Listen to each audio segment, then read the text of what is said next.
असद सरकार के खात्मे के बाद सीरिया के नौतमीर के लिए मौजूदा हुक्मरान अहमद अल शरह हाल के दिनों में वेस्ट एशिया और उससे आगे के ममालिक के सफीर के साथ आला सतही मुज़ाकरात की मेजबानी कर रहे हैं।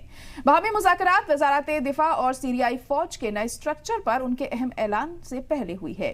सीरिया के नए लीडर ने जॉर्डन और कतर के सीनियर अरब डिप्लोमेट्स के साथ बातचीत की, जिसमें उन्होंने सीरियाई लोगों के लिए हिमायत जाहिर की और मुस्तकबिल के ताउन पर चर्चा की। असद सरकार गिरने के बाद से ये सबसे हालिया हाई प्रोफाइल दौरा है।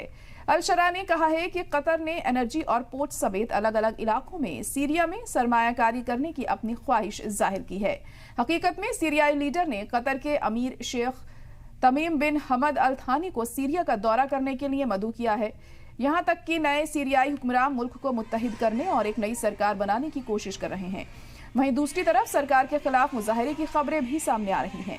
हजारों खवातीन ने नॉर्थ ईस्ट सीरियाई शहर कामिशली में रैली निकाली। उन्होंने दमिश्क में नए इस्लामी हुक्मरान से खवातीन के हुकूक का एहतराम करने और नॉर्थ के कुर्द क़यादत वाले इलाकों में तुर्की हामी फौजी ऑपरेशंस की मजम्मत करने की मांग की।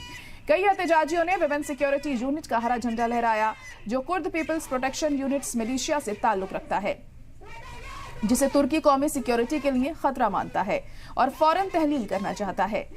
सीरियाई लोगों में इस बात का खदशा है कि नया दमिश्क इंतजामिया शिद्दत पसंद इस्लामी इख्तिदार की तरफ गामजन ना हो। इससे अक़लियतों और खवातीन की सोशल लाइफ हाशिए पर चली जाएगी।